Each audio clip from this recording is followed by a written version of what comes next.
Assalamualaikum warahmatullahi wabarakatuh. Perkenalkan, nama saya Mela Desri dengan NIM 24011130019 dari kelas Ganjil. Di sini saya akan menjelaskan materi tentang administrasi peserta didik. Pengertiannya, administrasi peserta didik pendidikan adalah seluruh proses pengelolaan yang berhubungan dengan penerimaan, pencatatan, pembinaan, pelayanan, serta pengawasan terhadap peserta didik selama mereka menjadi bagian dari lembaga pendidikan. Menurut Purwanto 2017, administrasi ini dimulai sejak proses penerimaan siswa baru selama mereka menempuh pendidikan hingga saat siswa tersebut lulus dan menjadi alumni. Tujuan utamanya adalah menciptakan sistem pengelolaan peserta didik yang tertib, terarah, dan efisien agar kegiatan pembelajaran berlangsung optimal, serta mendukung perkembangan potensi akademik, sosial, dan spiritual siswa secara menyeluruh.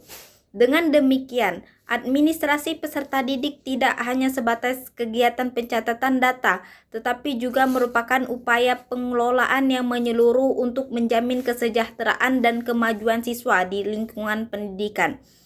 Fungsi-fungsi utama administrasi peserta didik. Yang pertama itu perencanaan dan penerimaan peserta didik. Fungsi ini mencakup perencanaan jumlah siswa yang akan diterima, proses pendaftaran, seleksi, dan penetapan hasil penerimaan sesuai kapasitas lembaga. Contohnya, sekolah menetapkan kuota penerimaan siswa baru berdasarkan jumlah ruang kelas dan tenaga pendidik yang tersedia agar kegiatan belajar mengajar tetap efektif. Yang kedua, pencatatan dan pendataan peserta didik meliputi pencatatan identitas, latar belakang keluarga, riwayat pendidikan, serta perkembangan prestasi peserta didik. Contohnya, pengisian buku induk atau dapodik, pembuatan kartu pelajar, serta dokumentasi prestasi siswa. Yang ketiga, pembinaan dan pengembangan peserta didik bertujuan mengelola kegiatan yang mendukung pertumbuhan akademik, sosial, emosional, dan spiritual siswa. Contohnya, pelaksanaan kegiatan ekstrakurikuler, layanan bimbingan konseling, kegiatan keagamaan, dan program pembentukan karakter. Yang keempat, penilaian dan evaluasi peserta didik, mengatur pelaksanaan ujian, pengolahan nilai, serta pelaporan hasil belajar kepada orang tua dan pihak sekolah. Contohnya, pengisian rapor, rekap nilai semester, dan pelaporan hasil belajar menggunakan sistem digital sekolah. Yang kelima, kelulusan dan pendataan alumni, mengatur proses akhir pendidikan peserta didik, penerbitan ijazah, serta pengelolaan data alumni.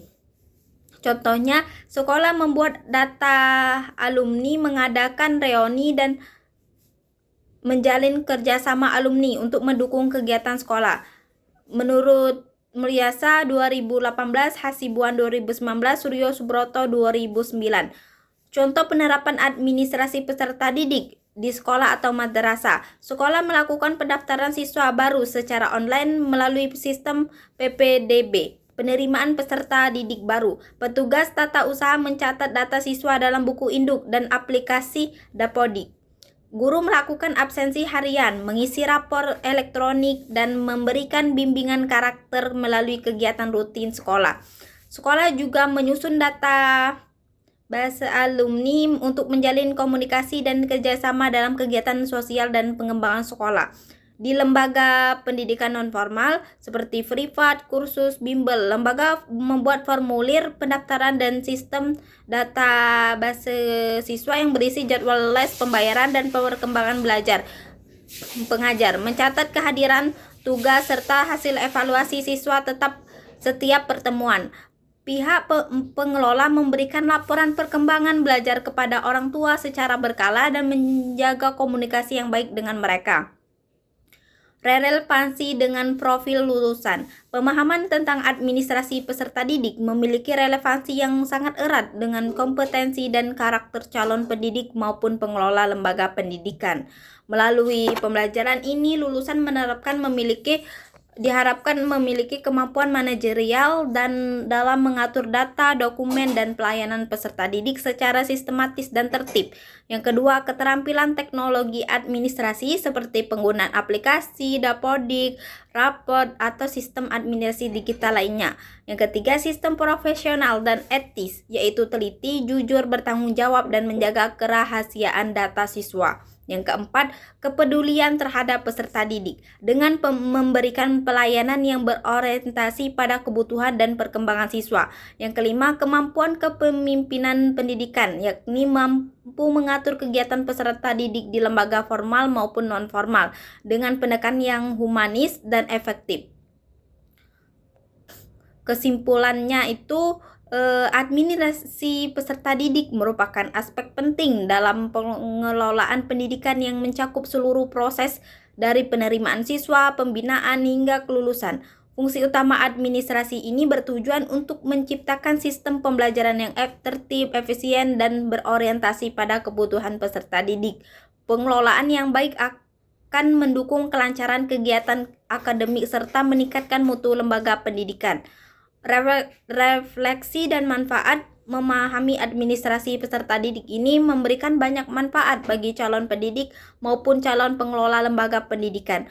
Pengetahuan ini melatih kedisiplinan, tanggung jawab, ketelitian, dan kepedulian terhadap peserta didik. Selain itu, pemahaman yang baik tentang administrasi memungkinkan calon pendidik mengelola kelas, data, dan kegiatan siswa dengan lebih profesional.